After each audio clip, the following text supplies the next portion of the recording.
Assalamualaikum warahmatullahi wabarakatuh.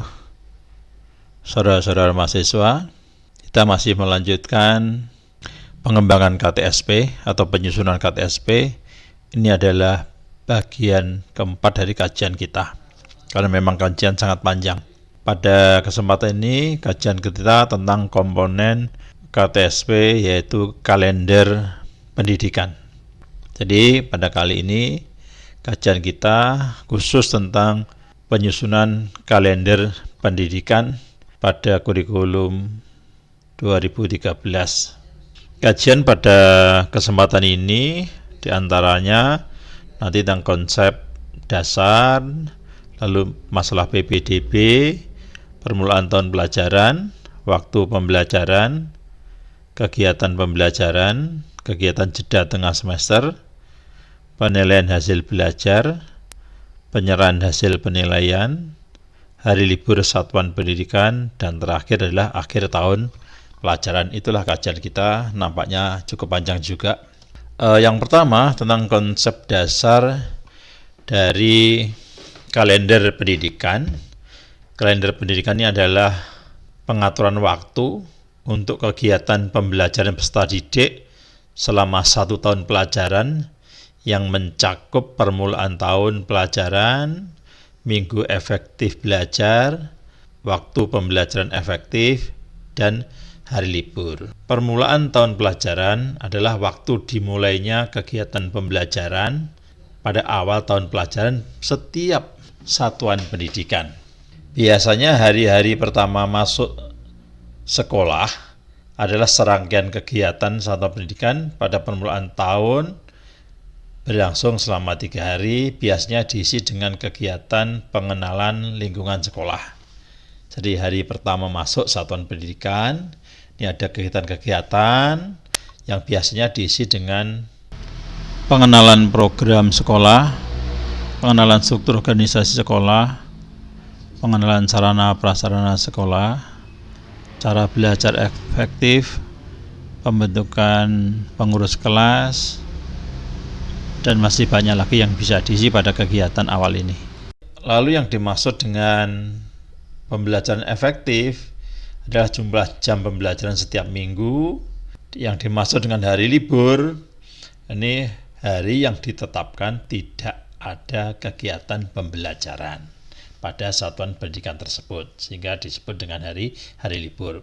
Hari libur bisa hari libur jeda tengah semester, hari libur jeda antar semester, ada hari libur akhir tahun, ada hari libur keagamaan, ada hari libur umum, misalkan peringatan hari besar nasional. Mungkin juga ada libur khusus ya terkait dengan kegiatan keagamaan itu. Berikutnya yang kedua tentang PPDB atau penerimaan peserta didik baru. Secara konsep dasar, penerimaan peserta didik baru ini dapat dimulai 1 hari setelah kelulusan dan diakhiri 1 hari sebelum awal tahun pembelajaran dimulai.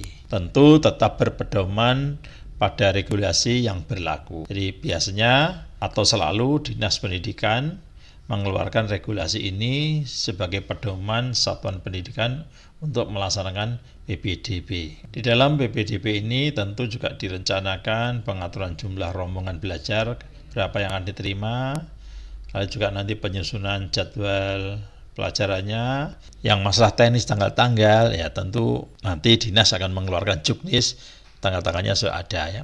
Yang jelas pada PPDB ini sekolah wajib merencanakan pengaturan rombongan belajar dan penyusunan jadwal pelajaran harus selesai sebelum tahun pelajaran dimulai. Intinya begitu. Jadi berapa jumlah rombelnya, bagaimana jadwal pelajarannya harus sudah selesai sebelum awal tahun pelajaran. Sehingga begitu tahun pelajaran masuk semuanya sudah siap, sudah ready gitu ya. Dan kepala satuan pendidikan sebelum awal tahun pembelajaran dimulai juga diwajibkan untuk menyusun program tahunan. Jadi program tahunan juga harus selesai sebelum awal tahun pembelajaran.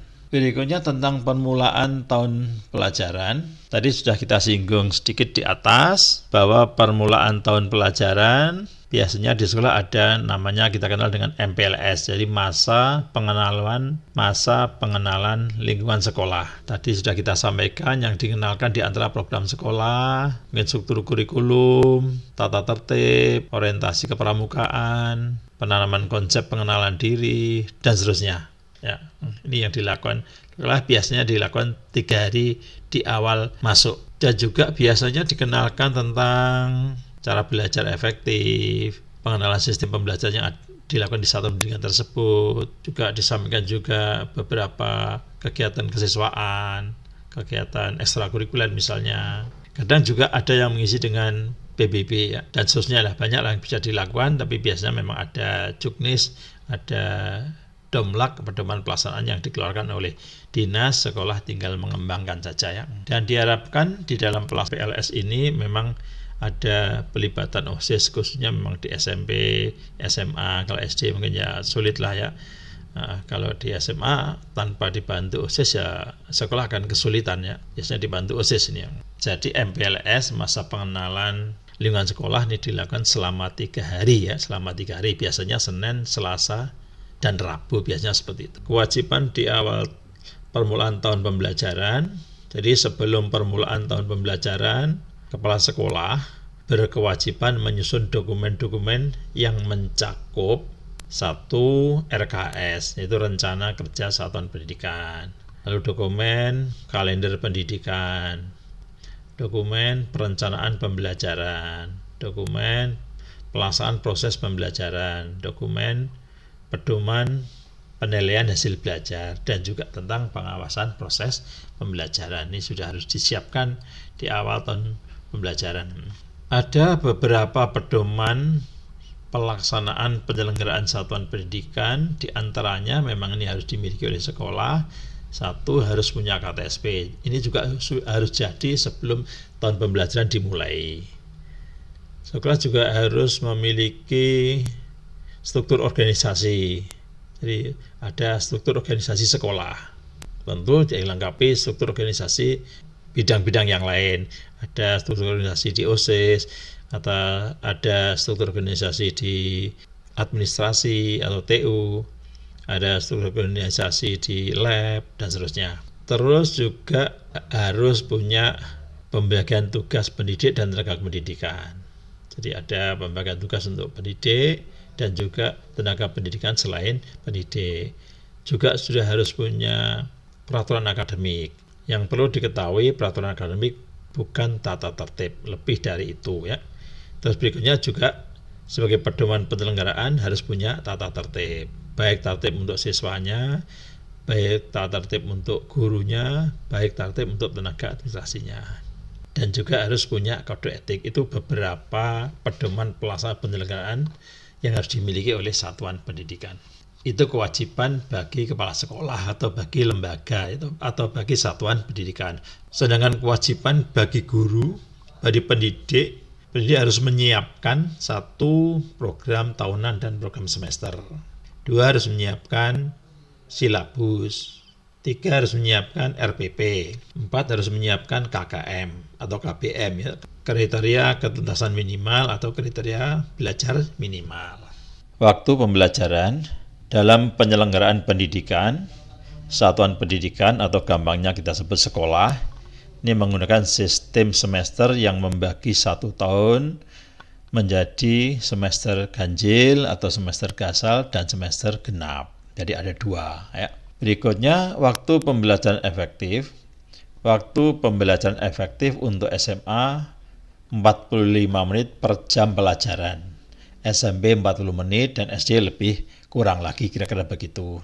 Lalu beban belajar untuk kelas 10 42 jam pelajaran per minggunya. Sedangkan untuk kelas 11 dan 12 ini 44 jam pelajaran per minggunya. Kegiatan tatap muka kelas 10, 11 dan 12 pada semester 1 pada semester gasal ada 18 minggu efektif. Sedangkan semester genap antara kelas 10 dan 11 sama, yaitu tetap 18 minggu efektif, namun kelas 12 lebih sedikit, hanya 14 minggu efektif saja. Beberapa ketentuan lain, sekolah dapat menambah 2 jam pelajaran per minggunya, tentu dengan menggunakan analisa SWOT. Tidak asal menambah saja, ya. Dengan analisis, akhirnya ditentukan mana pelajaran yang perlu ditambah jam pelajarannya. Nah, sekolah atau satuan pendidikan boleh menyelenggarakan pendidikan 5 hari kerja atau 6 hari kerja. Jadi ada 2 pilihan, boleh menyelenggarakan 5 hari kerja, boleh menyelenggarakan 6 hari kerja begitu. Kegiatan pembelajaran di satuan pendidikan atau di sekolah berpedoman pada KTSP. Tentu KTSP ini berpedoman pada standar nasional pendidikan, ya. Pembelajaran dimulai pukul 7 pagi ya, atau boleh mungkin ada pengaturan khusus misalkan untuk pondok menyelenggarakan sekolah formal, ada pengaturan khusus tentu dengan izin dari Dinas Pendidikan. Diusahakan memang satuan pendidikan ini hanya menyelenggarakan 1 shift, ya. Kalau 2 shift tidak cukup waktunya, ya. Jadi diusahakan memang hanya masuk 1 shift, yaitu shift pagi saja.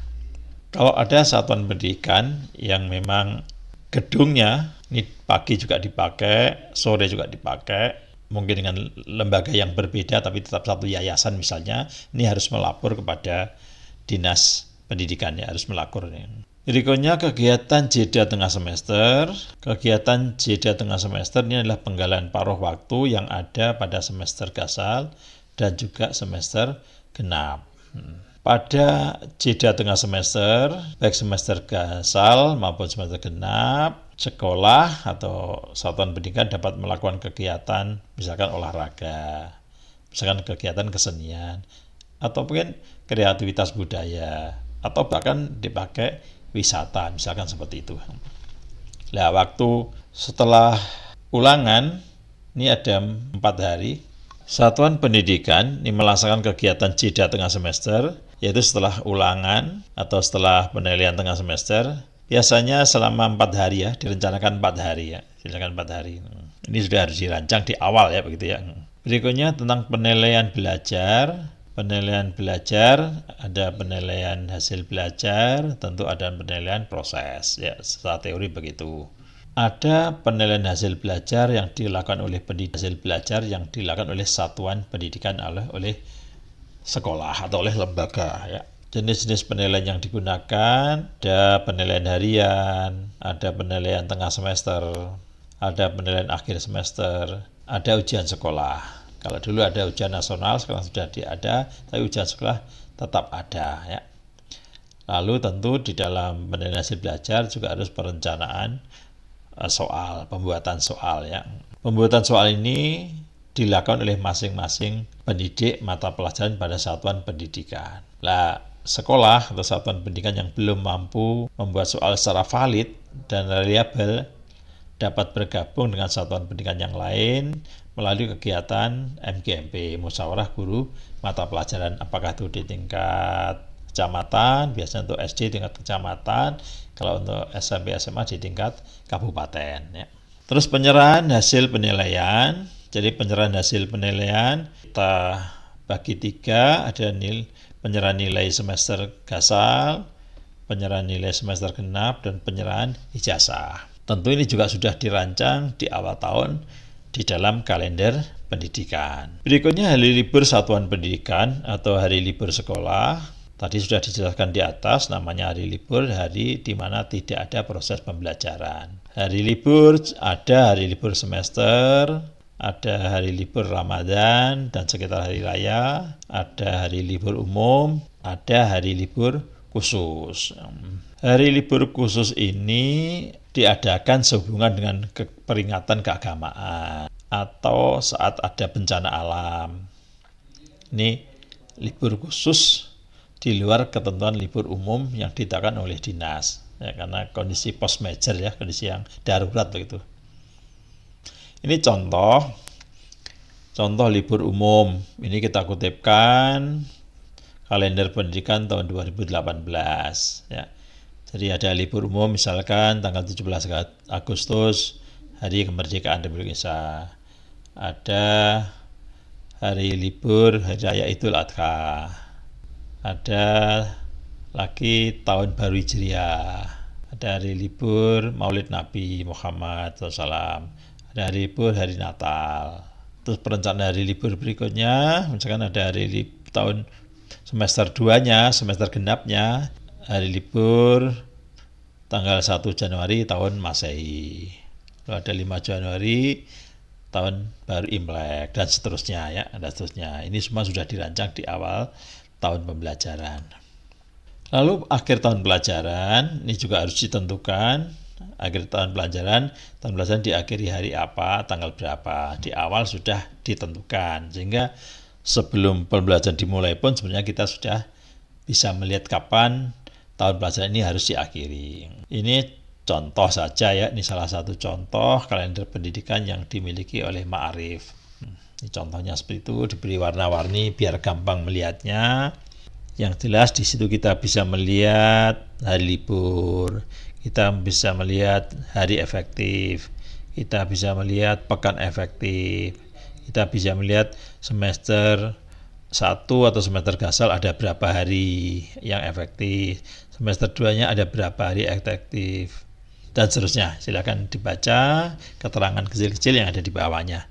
Kira-kira itu untuk kajian kita kalender pendidikan, kiranya cukup, semoga bermanfaat. Kita akhiri. Alhamdulillah. Wassalamualaikum warahmatullahi wabarakatuh.